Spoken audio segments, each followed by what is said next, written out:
before going solar, we were paying about $600 to $800 a month for our bill depending on usage. If you're anything like me, you were looking at your electric bills going, there's got to be a better way, especially with them raising rates 20 and 30% year on year. We were always a fan of solar as an option for our home, but previously lived up north where it didn't seem like it probably was as cost effective, but being in Florida it seemed like a generally good idea.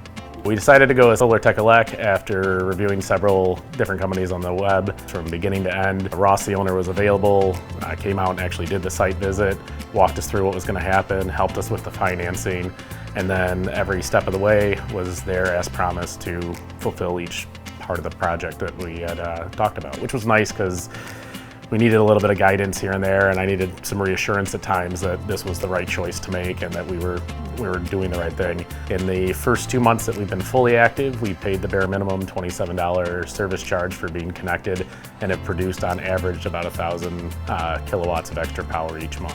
We were really happy with the finished product. It looks great on our roof. The cleanup was good. They left the yard in good shape. It's lived up to all its expectations as promised. I'm Kelly, and I recommend Solar Tech Elec for all your solar panel needs.